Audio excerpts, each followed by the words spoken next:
Yes, sir. Yes, sir. Yes, sir. Yes, sir. We are back. We are back in the building.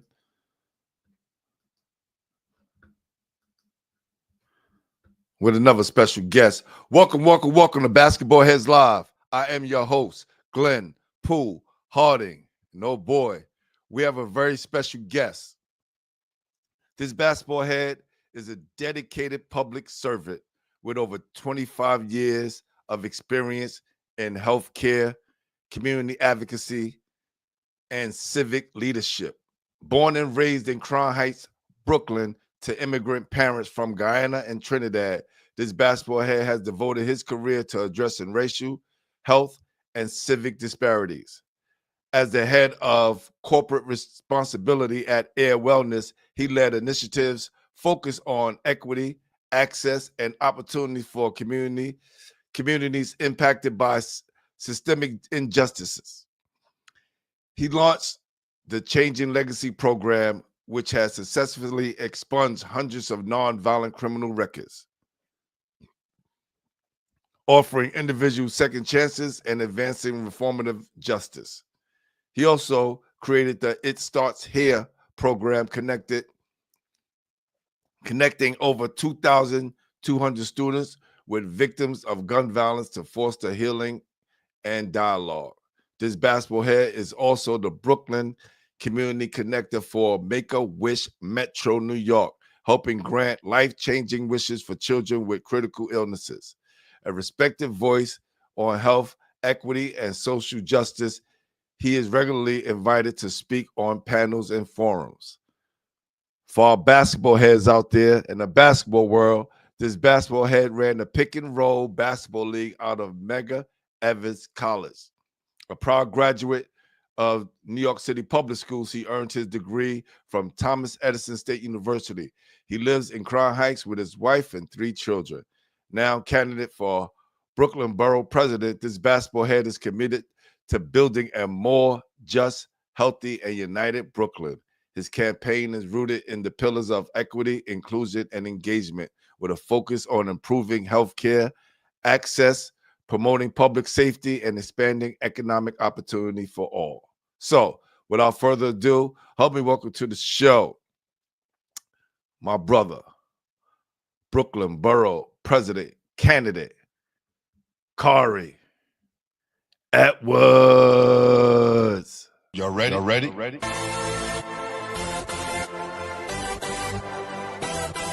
Yes. You have just stepped out into the world of chaos. Where everybody goes hard.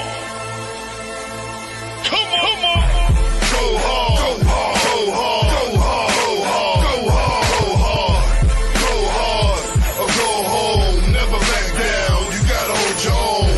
Go hard. Go hard. Go hard. Go hard. Go hard. Go hard. East Coast. Go hard. West Coast. Go hard. Midwest. Go hard. Dirty. Hurry up, everybody. Get online, buy your tickets, cause the game about to start.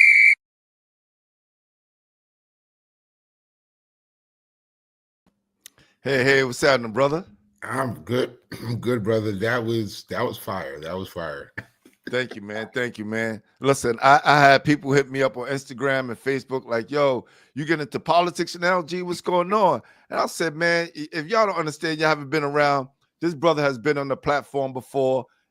He's connected to Brooklyn always possible. So I'm a Brooklyn guy, and we got to support our own, right? Thank you, brother. I appreciate that, man. Nah, definitely, man. Like I said, I've been seeing you out there, man. Shaking hands, kissing babies, doing what you got to do to get out there. Every time I open up my social media, brother, you're connecting with the people, man, and that's what it's about. Because no disrespect to the brother that's sitting there now, but I didn't know who was the Brooklyn Borough President. I'm gonna keep it a buck, and I'm not just saying this because you're on here. I'm gonna keep it all the way live. I'm heavy on social media, so if I don't really see you on social media, I'm like, where are you? What are you doing? And to see you have embraced the social media platform throughout all platforms, from Instagram to TikTok, I see you there, Facebook. and saying that you're touching the people, man. So we definitely got to get behind you and let the word get out there and let people support you, man, because I think you're ready to go this time around. Yeah, brother. I'm ready to go. It's funny you say that, right? Because folks are always like, I'm running for borough president. Like, well, who's that guy? Who's the guy in there now? And that's the issue for me, right? Because when you run in the whole borough, remember Marty Markowitz, remember Eric Adams. That's right. Folks that outside. And so when you're in all communities, doesn't matter what the color is, doesn't matter what the race is, we need to be outside with our folks. And so I'm excited about it. I got to give shout out to Egypt Jackson, who handles my social media, because I'm everywhere at all at once. Right. Nah, that's important, man, because it's good to be in these positions, but if you're not outside touching the people, man, I'm like, what are you doing?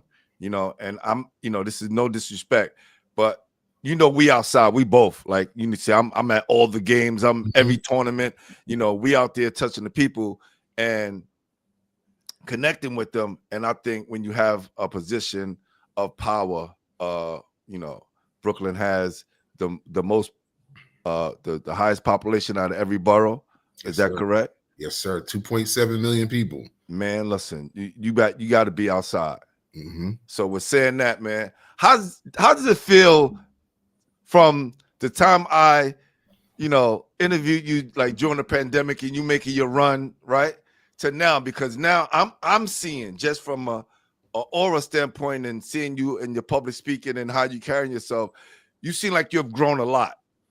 Yeah, man. I since we last got on this call, at that time I decided to run because, COVID was hitting our community.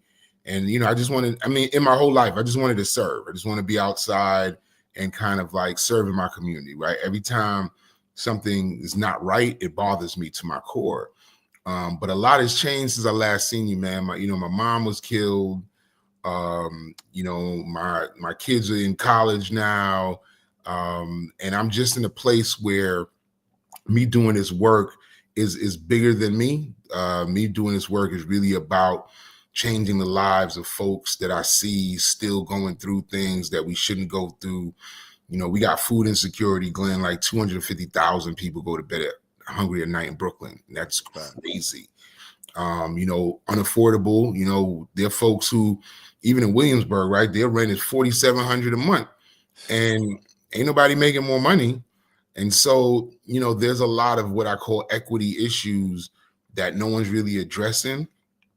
And, things like even with the schools, man, the police commissioner did a report the other day at this meeting I was at, talking about crime is down, but crime amongst teenagers and kids are up. And so we still got our kids like hurting each other. And it's sad, man. And I got 3 children, 2 boys, one's graduating in 2 weeks from college and he doesn't want to come back home. And I got, my youngest son, he's 17, but he's 6'2" and 190. And like every time he goes out, my mom and his mom just like, we worried. And so for us, basketball was the escape for us, even though I joked that I wasn't that great at it, but I was still a good spectator. So, Right. But it really comes down to like, how do we make sure our community is good, right? We don't pay attention to our seniors the way we should. I hate to say it, it's really us. It's the Black people who get the short end of the stick. And so even though I'm running for all communities, I want to be that voice for our Black community as well, man. Nah, that's dope, man. I appreciate that, man. We all appreciate you. Salute to Coach Biggs. Thank you, Coach. Appreciate you. Thank you.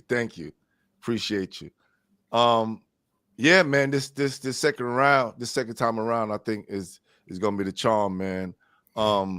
Now, again, we talking about making Brooklyn better. And you just mentioned some things, right? Now, as like an overall, like what is the key to making Brooklyn better? Because we have the high crime rate with our youth, right? Mm-hmm. I know when we were coming up, we had after school programs. We had night centers. They were safe havens for our kids and for us to go to kind of explore our talents and kind of activate our superpowers and what we want to do in the future. And I think right now, kids only have a couple of choices. If you're not good in sports, then a lot of kids is turning to the streets. I know, kids who I've seen who played basketball, and then once they felt basketball didn't work out or whatever it was, or football, they joined the gangs, man. Like, what's going to be a solution to kind of changing that problem that we have out here in Brooklyn? Yeah, well, I got to shout out this brother named Suba, man. He lives in East New York, but he grew up in Coney Island, and he was taking me around Coney Island the last time I ran. He was just like, yo, you see, we had a big gang violence issue, but all of a sudden it just died down. And I was just like, well, what happened? He was like, you see all this development around you? We gave the kids something to do. And I said, oh, I was like, man, that makes sense. So, I have this something to do program once I win. And what it is to open up schools after hours that are in impacted communities, right? The communities where we have like high crime, high poverty. And what that basically does is now by me opening up the schools, whether it's gyms, it's classrooms, auditoriums, I'm going to allow these not-for-profits who need space, who can't afford to have space. Because, just from a gym standpoint, how expensive it is renting a gym. Man, listen, we go through it with our AAU program and having a rain site. We don't have a rain site right now for our tournament, but we'll get into that. Yeah, so for me, it's like opening up these schools and allowing these not-for-profits to come in, and whether it's basketball, whether it's tech, whether it's gardening, give these cats something to do inside of school, because now they're not idle, right? They have family. They got someone who they're looking up to, teaching them something. And so by the time they ready to go home, they tired. And so, you're not going to get caught up into that stuff. And I think that's really the biggest thing for our kids. To your point, when we were growing up, we had violence and stuff, but most of us stayed, busy. And then also too, I got to give credit to a couple folks on my team, but what I want to do from Borough Hall is turn it into how the White House is, right? Every year, at the end of the year, whether it's a sports champion, a debate champion, any type of champion, valedictorian, we open up the school and we celebrate these kids at the end of the year, let their parents come, feed them, do it just like how you do when a Super Bowl champion or NBA champion goes to Borough Hall, to the White House, because I think that when we acknowledge our kids' greatness and we acknowledge them and we see them, that's the engagement piece, their lives change, man. And so I'm really, really excited about this. To your point, I've grown a lot, but I think I've grown in a way where I'm able to understand how to get into the office before I was just trying to run for the office. Oh, that's awesome, man. Look, only thing our kids and people in our communities need to feel like if they have an input in it, right?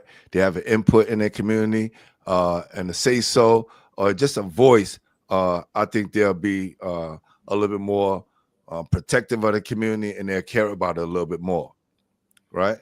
My guy CK from upstate, what's up, man?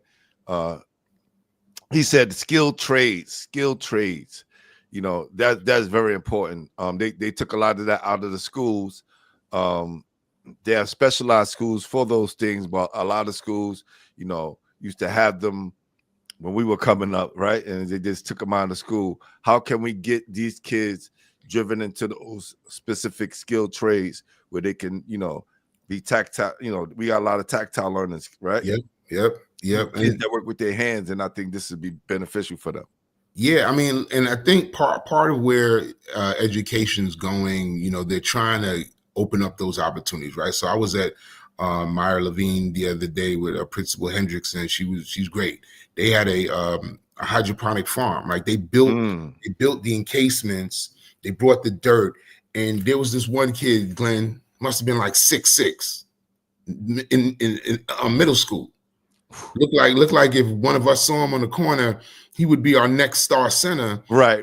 He wanted to touch basketball, but you know what he did? He sat there and he gardened, man. And I think when you get down to the skills trades, we're not doing a good job, especially in the Black community, of exposing our kids to other things, man. You know, it's sports, and if you're not good at sports, we want you to cut hair. If you're not good cut at hair, we want you to be an auto mechanic. And so part of that something to do is to open up the schools so that we bring folks in. You know, there's a brother from East New York who he's a sergeant, but he basically is the guy who runs aviation for NYPD.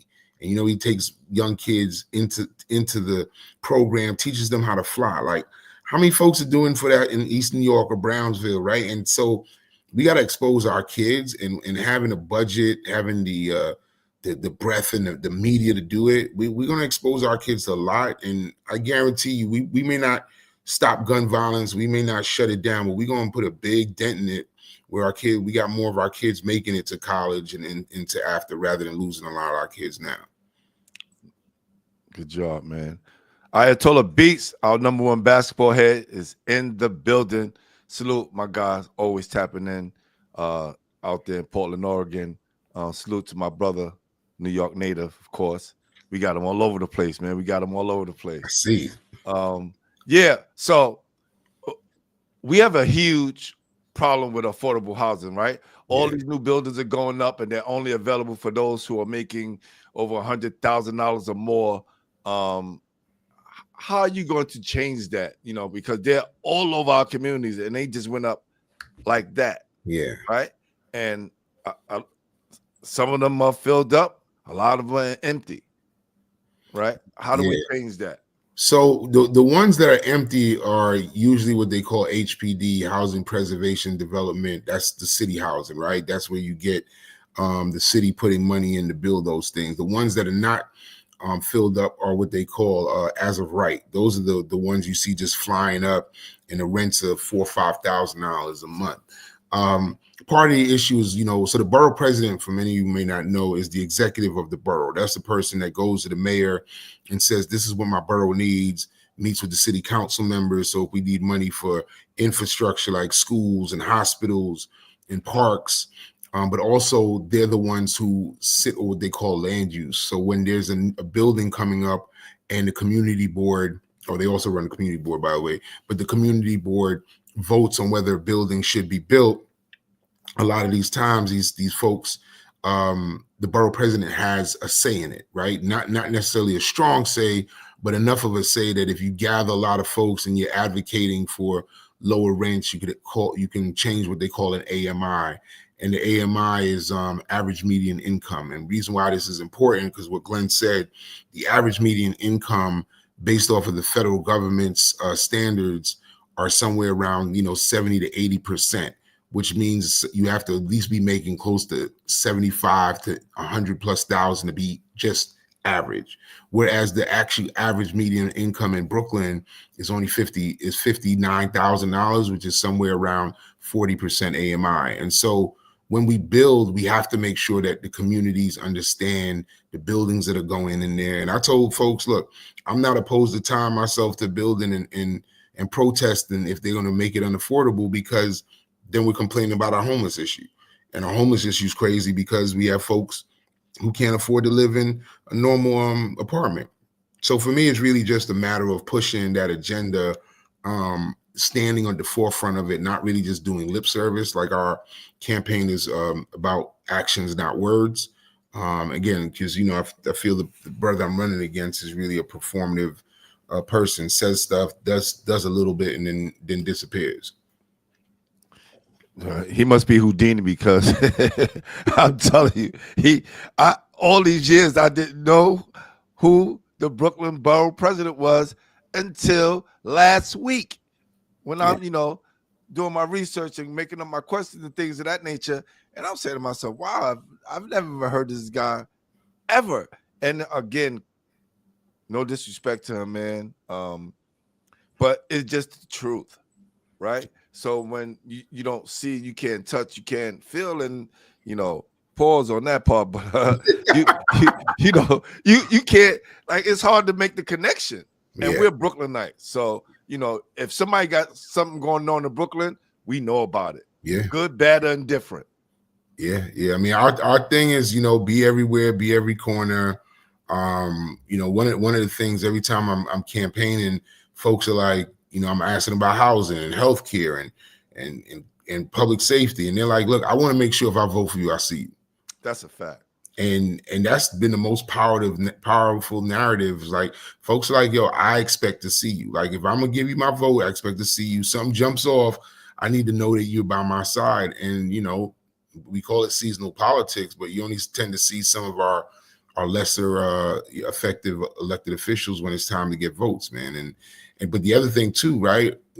Our brothers in the basketball world, our brothers just doing anything, our brothers, our Black men, we don't vote, and then we're stuck in the game. And I was at a Black men's conference. They're talking about men going through child support. Like we're not there. And I'm like, y'all didn't vote. So how are we gonna help? How are we gonna help these situations? So the real push for us, especially these ball players, man, get out there and vote. Get out there and make that difference. Definitely gonna clip that up and put that on the page, man. That's very powerful right there. You talked about the homeless issues, right? The homelessness issues. Me being a commuter on public transportation, man, there are more homeless people on the trains than ever these days. And how do we fix that, bro? Because you got the shelters who are packed, a lot of them are unsafe, and people are choosing to sleep on the train and in the streets compared to housing. How do we address those issues? I mean, look, I wish I had a magic wand in that respect, man, but I think that the way you start to do is you start to break it down piece by piece, right? These shelters are filled, not only they're not safe, but they're also filled with people who have jobs, right? And you have people who are like union workers that got benefits, but they can't afford to live anywhere. So then now they're taking up space, right? We got to get those folks, make stuff really affordable, get them into real apartments, to get them into homes. Now you start to see the shelters emptying out a little bit. Now when the shelters emptying out a little bit, we start to now say, okay, what's the safety issue? Do we have wraparound services, or did we just throwing people in the beds? With some of these family shelters, they have doors and they have rooms. With some of these families moving out, now you might be able to give someone a place where they feel that even though it's a shelter, they feel that they're in a safe space, man. I tell a story a lot of time. My son and I used to drive up and down Eastern Parkway, and there was this one brother that was sitting there, built like a whole encampment. And one day, I had some old sneakers, I had some clothes, I had some food, and I went over and I was like, "Look, my brother, I got this for you." He was like, "Nah, I don't want it." I'm like, "Come on, it's free." He was like, "I'll take the food," and I was just like, "Well, talk to me." I was like, "Why aren't you in the shelter? You built this whole thing." He's like, "You go to the shelter, man. It's your life." It's different for them. And, us who have the ability to stay places don't realize how difficult it is and how much of a mental strain it is. So I'm thinking, the first part, let's start getting some of these folks out of these family shelters, getting them into real permanent housing. And then now you can start to move the needle a little bit by moving some of these folks who have skills, right? Like I said, this dude built a damn near house on the park bench, and just have those folks feel like they're part of the community. So that's really how I think you start to address those things. Now, I've known about your Second Chance program and how you help get hundreds of people records expunged. How important has that been to you and the things that you've been doing over the years? Man, this I have a lot of stuff in my life that I will forever hold as really part of my fabric, the COVID, dealing with COVID, but this particular thing in real time, so the Air Wellness, for some of you folks is a multi-state operator in cannabis, right? So I work for a cannabis company, which is kind of cool with some respect, but the reality of it is Black and brown people and a lot of white folks have been impacted on that war of drugs. And so you get pulled over, you have a roach in your car, or you even have a little dime bag, you going upstate for a long time. That's a fact. And you have some folks who like literally have been with this thing hanging over their heads for centuries, like not centuries, for decades. And also then there's secondary things that happen, like a little breaking and entering, a little grand larceny. Like, when people don't have, people do what they feel they got to do. That's right. So there was a brother, so I'm turning 52 this year. So there was a brother who I met 3 years ago who had a breaking and entering, and he broke into a car, stole a radio in 1973. He had this thing over his head for 50 years, yo. And he said when we finally got his record expunged, it was like taking paper handcuffs. He couldn't go back into public housing. He couldn't get health care. You know, he felt like he was a failure to his family. And that's when you start to realize you give people back their lives, right? Just taking a simple moment to help them fill out some paperwork, pay for their fingerprinting, you know, pay for their background checks. And then all of a sudden, you know, in Jersey, Glenn, it takes 5 minutes. Boop, all of a sudden you clear somebody's record. In Florida, takes like 2 years, right? But the fact is people get to do it. And in New York, man, we did one up in Rochester, 278 people came through and we got 198 records expunged. And, you know, folks got their lives back, man. And that's part of the narrative that no one hears about. And those are the kind of folks that probably who don't have their records, who are sitting in these shelters. Those guys, those folks who can't get a job, those guys they're the ones that are in the shelters. Because they just can't provide for themselves or their family because of the way the world has treated them. So it was really moving for me to do this work. Now, I think it'll be important, man, if you know you win this election and you just make your rounds and let people know that opportunity is available to them.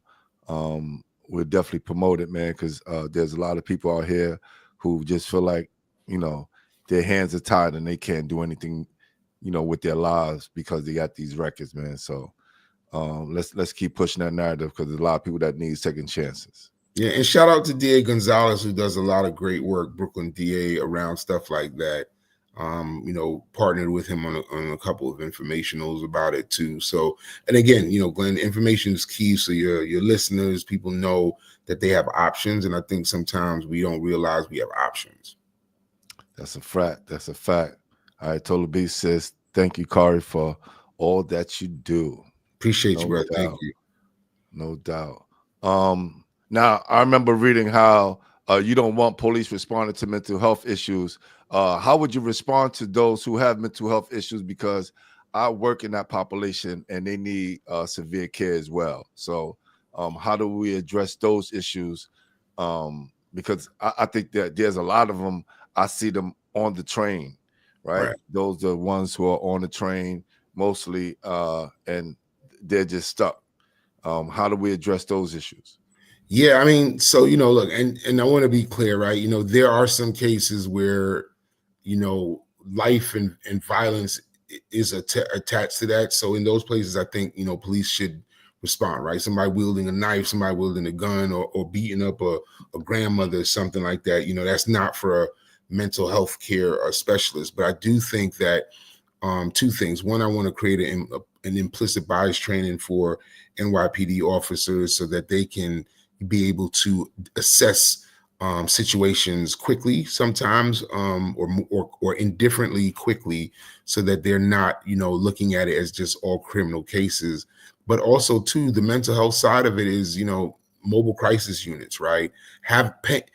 Opening up employment opportunities for some of these advocates to ride the train and have conversations with some of these folks, right? You know, the same way you used to have folks that were bringing food onto the train to feed people. I think you should also bring those folks onto the train to have these conversations. You know, I was on a train once and a brother just was like railing on this old lady and like threatening her, you know, and I stood between them and I was just like, I saw he was wearing Jordans. I was like, oh, shoot, those are fire. Can I, you know, he's like, yeah, you know, I saved my money for this, man. I work hard, but nobody pays attention to me. And I was like, well, those joints are fire, man.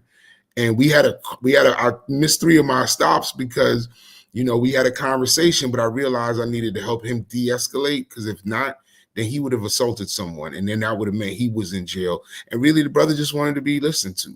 And I'll tell you something, Glenn, and I got no embarrassment about it, man. My mom was murdered 3 years ago, brother. And I have a therapist every Thursday, like clockwork.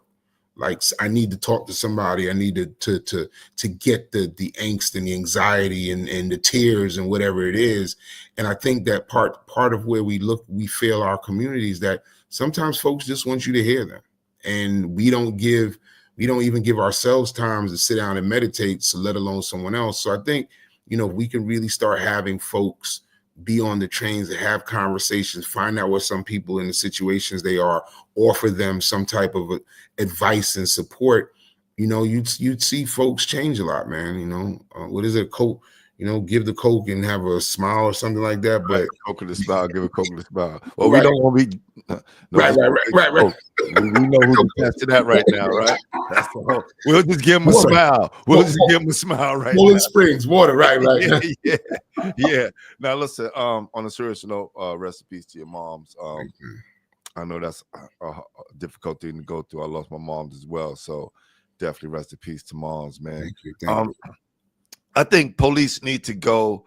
Part of their training needs to be added to their regiment is the TCI, right?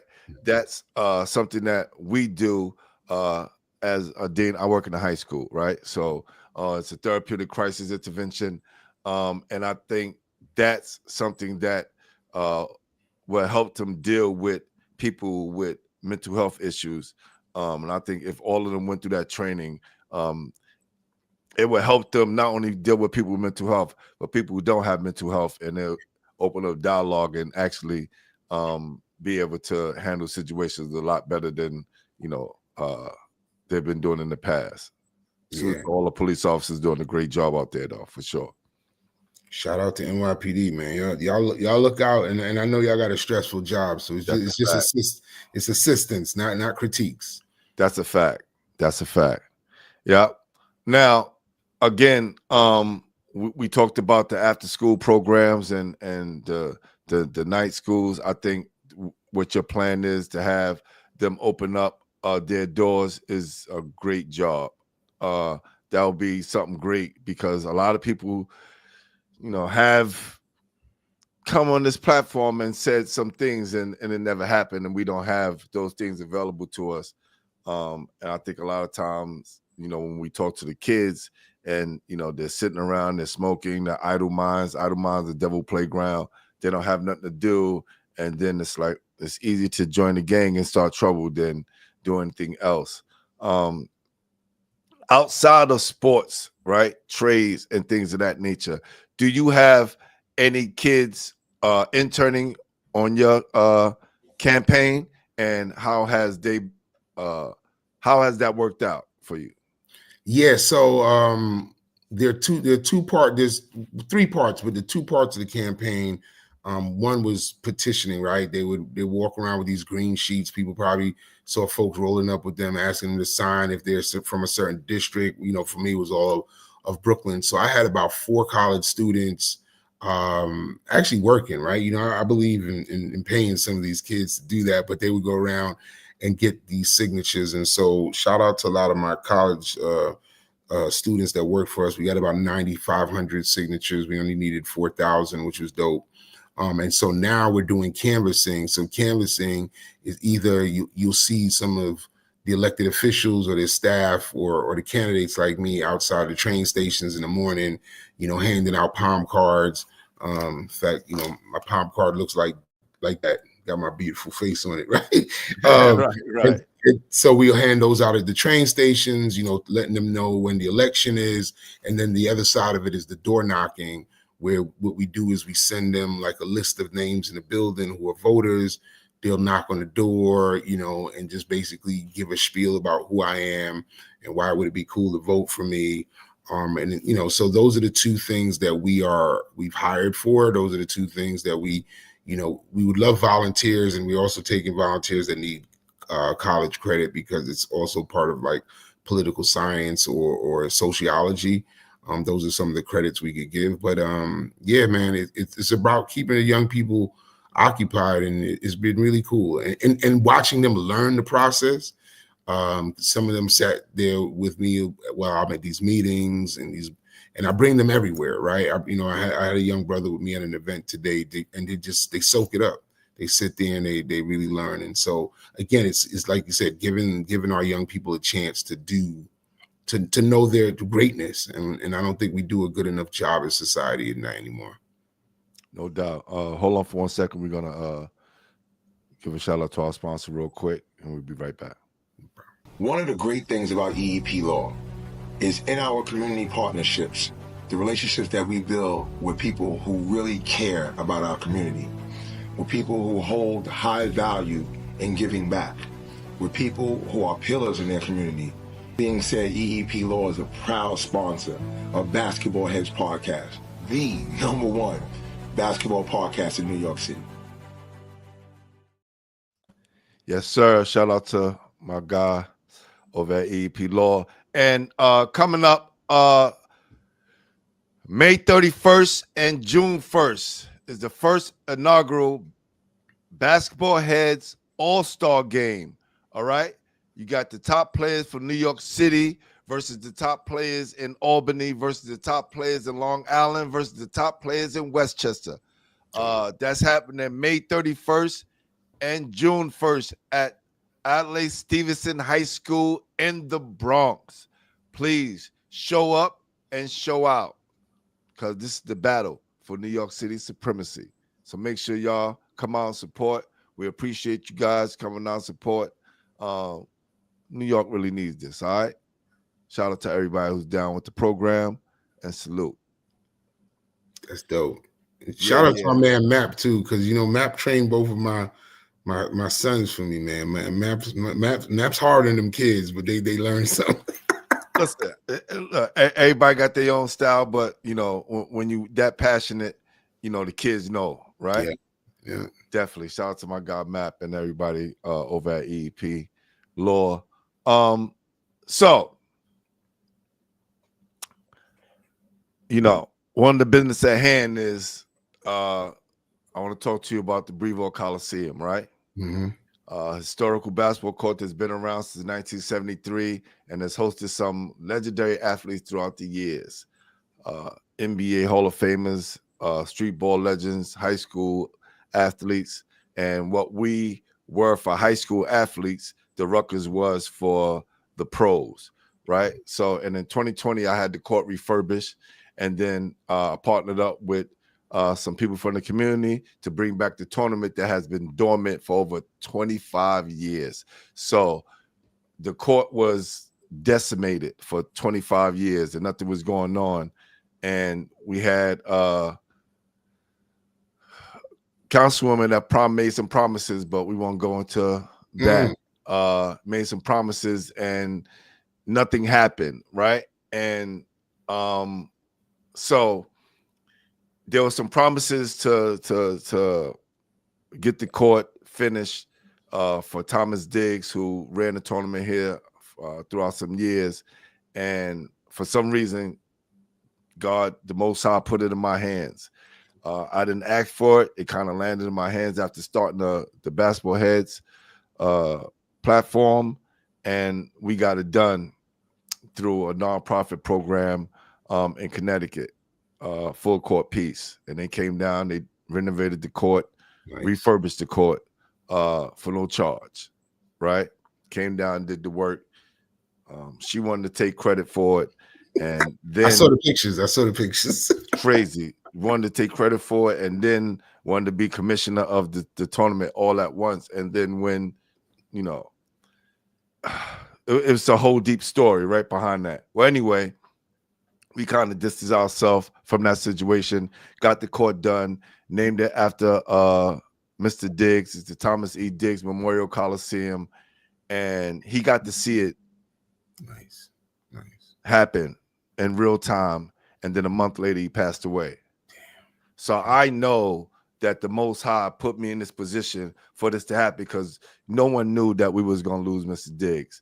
But he got a chance to see it. And it was a very powerful thing. But of course, with it being refurbished and the winters and the summers, it damages the court, right? So I went around there today, and let me see where I got this at. Hold on for 1 sec. so I can bring this up. No, not that one. I think this is the one right here. Yeah, okay, cool. Excuse me, because I definitely want to show you this, brother. We definitely got to bring some attention to this. So, as you can see, right? Yeah. Hold on, let me play this real quick. All right, this is run over here real quick. Get this checked out. Look at this court. Damn. We've done our best to try to maintain it over the years. But as you can see, the dire need to be restored hasn't been restored since 1970s. So it definitely needs some help, brother. We gotta do something to get this court fixed because this is the heartbeat of this community, and this is actually a crime stopper. Because when we out here playing, you got the kids out here from all over the city and the community. Crime stops, man. Look at this. Look at this. And this is 3 years. This only been 3 years. Yeah. This is going to be the 4th year coming up. Over here, with this, we are planning to open up in June 30th, and we have to be out here patching up the cracks, repainting it every year just so kids don't get hurt. But now the wear and tear is actually becoming too much for us to bear. And please help us save the Brookdale Coliseum. We really appreciate it. Look at this floor, man. Right. So when we varicose veins, it looks exactly like that. Yeah, so now, so I'm gonna show you what we do. All right. So this is, all right, hold on. This is the year it was fixed. So you get an idea. Hold on. So you get an idea, like, yeah, it happens, but when we bring the community together and we get it fixed and dressed up for the community, is ready to go.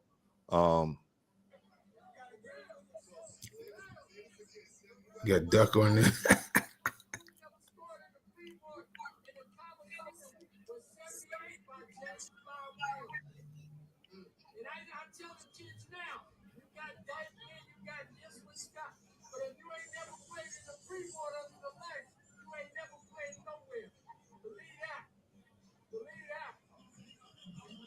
It look good, yeah.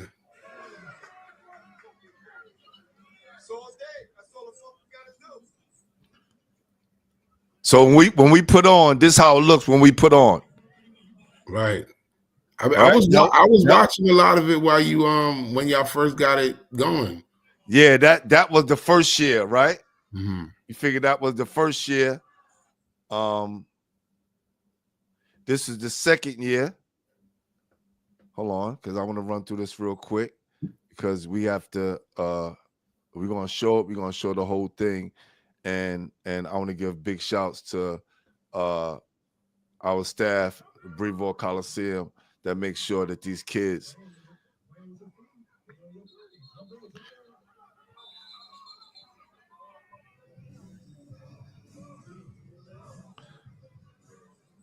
So we had Scarlett come through, Amazon Music kind of sponsor us that year.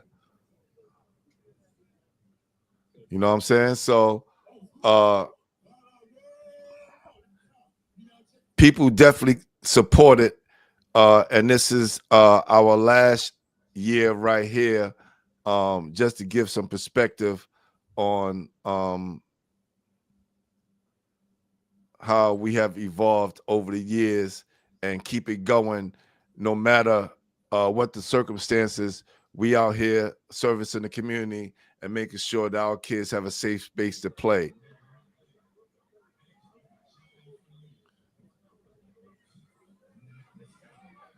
Y'all changed the paint. Oh, this is the current. This is what the current. Okay. So that's how it looked last year. This is our last year. So with the court being hold on. When the court, you know, once we paint it up and patch up the rough, it lasts throughout the summer, but there's only but so much longer we can do that. Right. You know what I'm saying? And if thank you. Man, we had a budget. Now, this is crazy. I'm glad you brought this up. We had a budget put aside to it that was, giving it to us. Oh man, I forgot this young lady name. She was councilwoman. If I say her name, it'll come up. I don't want to say the wrong name. But she did give some money. It's not the one that tried to take advantage. It was another one who kind of gave some money. It's like $500,000, and it just sat there for years. Now, this came about in 2020. I found about this in 2020.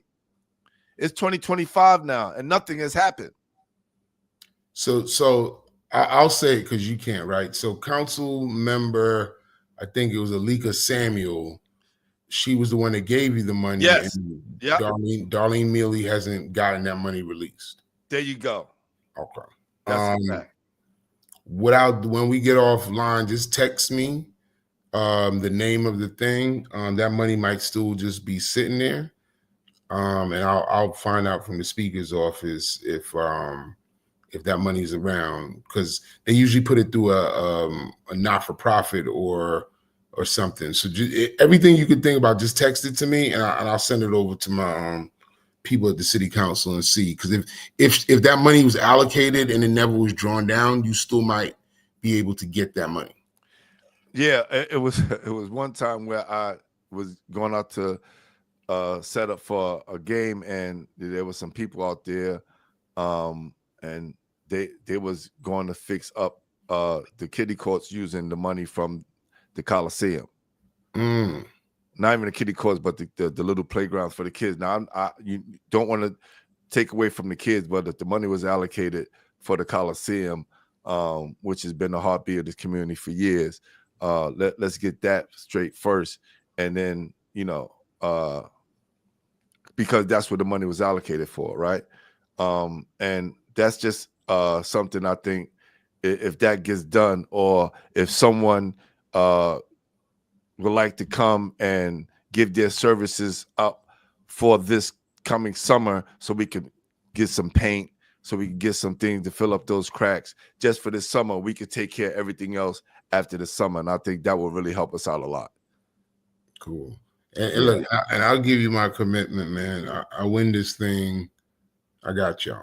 You know, this is on record. So we win this thing. I got you guys. Because it's funny. What's that tournament all the way out there in 135th that they play every high school year? Smart ball. Smart ball. Like, that's what B-Boy should be like, man. It should be like Brooklyn Smart Ball, man. That's right. That's right. And I was on a show today. He has my guy Rudy King, who's the director for Smart Ball. I was actually on him and Ricky Rivers' show today, and exactly. Now, of course, when this goes on, you know, it happens just like that. But I just think with it being done over the way it's supposed to be done, oh man, this is gonna be the heartbeat and soul of Brooklyn right here. Yeah. I'll right after, just, you know, after the show, text me all the information you know on it, and I'll I'll follow up. Randy know Alika. We'll call. We'll figure out how that. Yeah, and look, she's been very, very, very helpful. My guy Randy, what up? My guy for NYC Prospects, Randy Millard's in the building. Appreciate you, brother. Yeah, so we definitely gonna do that. But before we get out of here, let's have some fun, man. This is like the hardest part of the show. It's called our top 5. It's all Brooklyn, baby. It's all Brooklyn. So definitely might get you in a little trouble a little bit. I'm just joking. It says, holla at DP from Gersh about the paint for the court. Oh, definitely will. Definitely will. Thank you, brother. Appreciate you. So how Brooklyn stick together, man. It's how Brooklyn stick together. All right, ready for the top 5? Yep. I bet. Top 5. Top 5. All right. Now, you're a Brooklynite, brother, right? What are the top 5 things to do in Brooklyn from your perspective? Whew, from my perspective, don't laugh at me. I might be bougie, but I'm older now. I'm older. I go to the museum and sit on the steps, clear my head. Yo, bro. Call me bougie too. I do the same thing.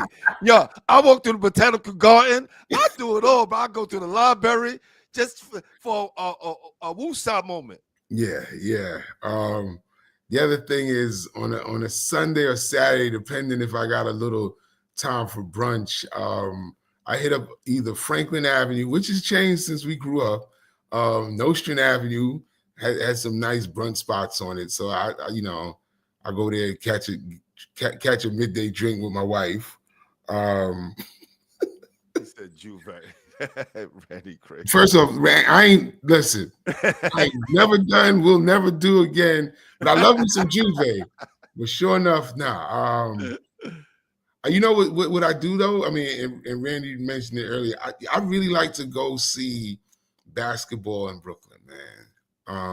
Summer basketball. I don't know the players anymore, but like Wingate, Gers, it's fun to watch these kids like go out there, Tillery, because when you drive, it's kind of driving by you like I'm gonna stop and see it. I miss those. I miss doing those days a lot, but though I really enjoy that.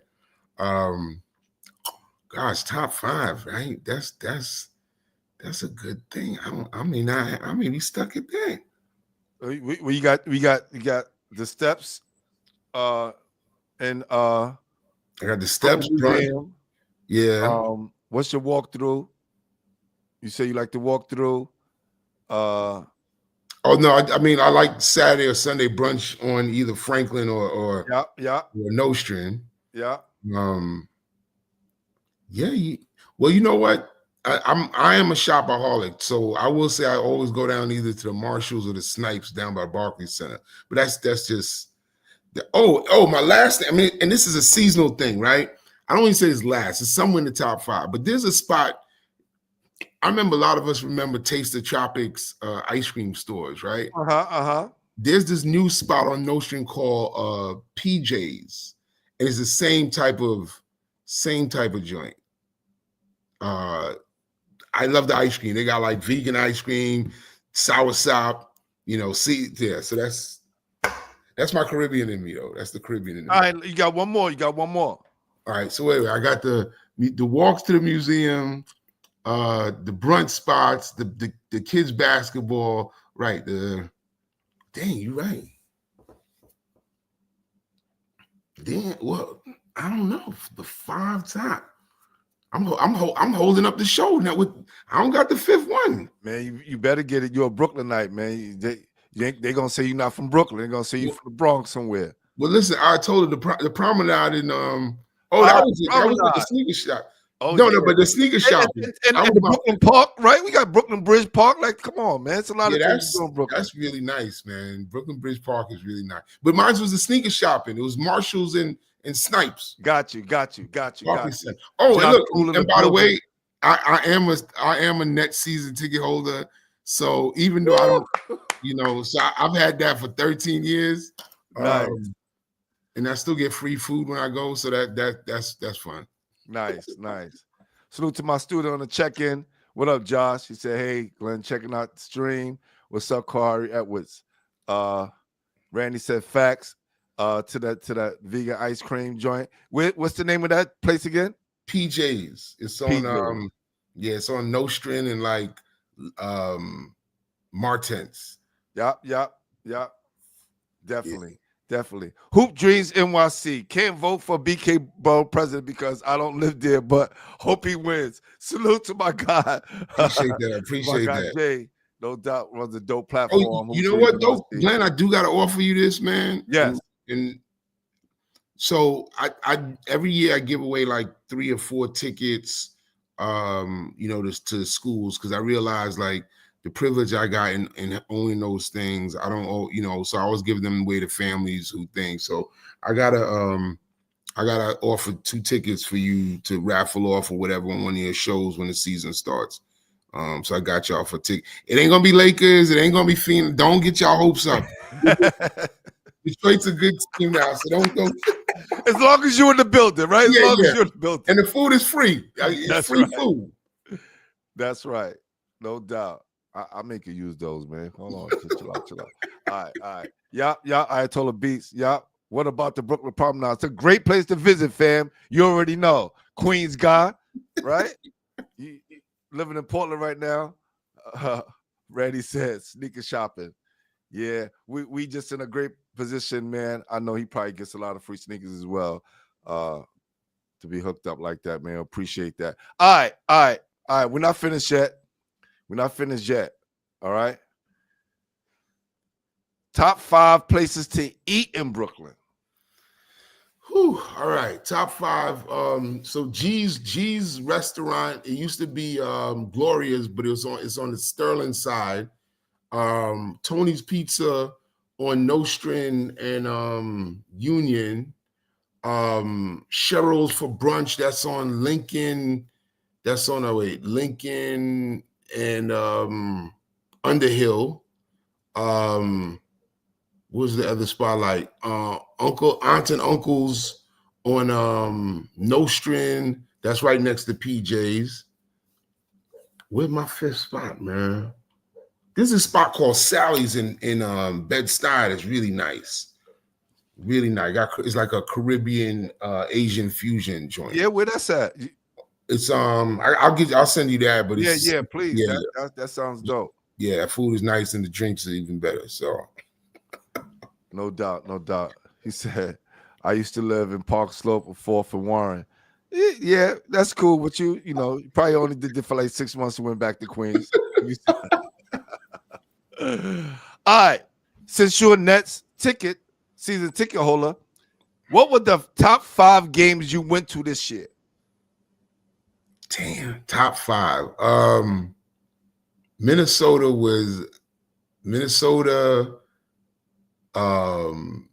Phoenix. And who did they won a game once, I would think. Boston. Boston was a really good game. Gosh, trying to think the top 5. Those 3. San Antonio. I'm only because when you see Wemby in person, it's like it's really looking like an alien to me. Like that dude is different. I already know what a 7 foot. I play with a 7'2" guy. I could imagine what 7'5" looks like. Yeah, and he moves different, man. He moves different. Cleveland was a good game too, man. Because the thing about it is the Nets are always in the game, and then you look up and they won by, they lose by like 4 or 5. But there's those moments you turn your head and then Donovan Mitchell is, dunking on somebody. But those 5 games, Phoenix, Minnesota. I think my son went to LA, but LeBron is LeBron, man. He just does stuff differently. Yeah, those would be my top 5. I stopped going. I sell the Knicks Nets tickets because usually when you're smart about it, you could sell it and make up half the money for the year. Because between LeBron and the Knicks, you sell those tickets, you make up your whole season tickets on those things. So, oh, nice, man, nice. And look, one of the reasons why I wanted to do this game, this All-Star game we got coming up on the 31st. One of the reasons because New York City doesn't have something like that put on by the people of the community. Is usually the big sneaker companies that come in and put on the New York versus New Yorks or the Slam magazines or whatever it is. and then they kind of leave town. One of the reasons why I wanted to put together people for the grassroots side of it is so we can kind of say that we have some onus in doing something for our community, right? And then the other thing is like a guy like Donovan Mitchell who played upstate New York, and we have no idea that one of our owners out there doing on the big stage. And I know when a lot of people look at New York City, they just look at us as just a city and don't realize that's a whole state. And we have a lot of ball players out there that's still doing their thing. So I'm glad you brought that up. That was a great segue. Yeah.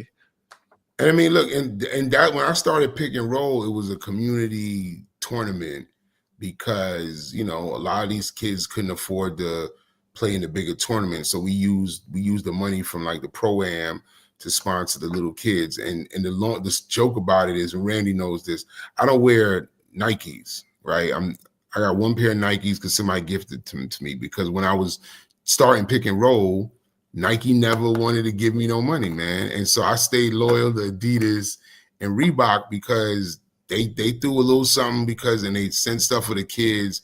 And so community tournaments are really important, man. So definitely yeah, you right, here I go. But you know, so that's why like when I win this thing, man, I definitely gotta take care of y'all over at Breathe Weight, man, because that's how we keep kids engaged, man. So yeah, Randy, no Nikes, you know that. No doubt. And you gotta take, Randy, they do the high school tournament as well during the summer, man. We all one big family, man. Listen, wish you all the luck, man, and we're gonna keep spreading the word and promote you and get the people behind you, man, because I think you definitely deserve it. Randy's still going nervous. I remember that day when you explained it to me. It's crazy because I've never bought a pair of Jordans. I'm gonna keep it a buck. I've never had a pair of Jordans. I never wore a pair of Jordans in my life. Yeah, I'm telling you, that brand loyalty is real, man. No disrespect to the people at Jordan. They always hook me up with, Jordan classics, whatever. That's a whole big thing.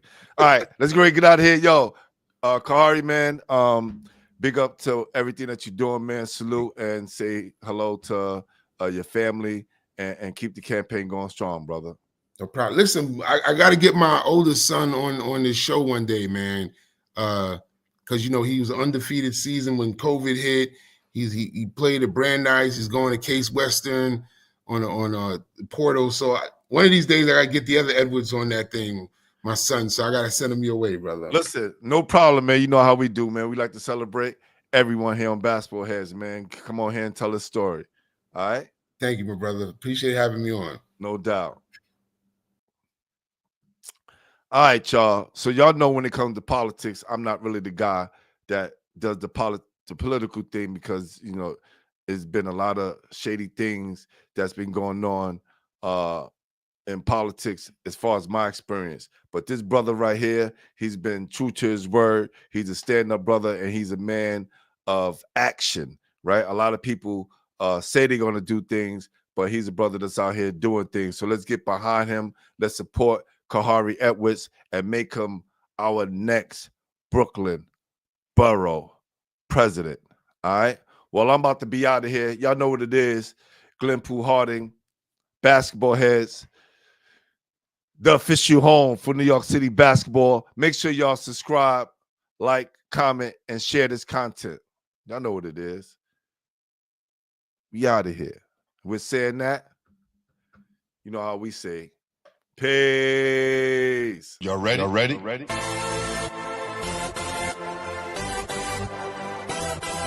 Yes.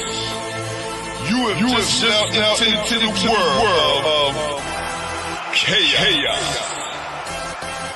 Where everybody goes hard. Come on. Go hard. Go hard. Go hard. Go hard. Go hard. Or go home. Never back down. You gotta hold your own. Go hard. Go hard. Go hard. Go hard. East Coast. Go hard. West Coast. Go hard. Midwest. Go hard. Dirty. Hurry up, everybody. Get online. Buy your tickets, cause the game about to start.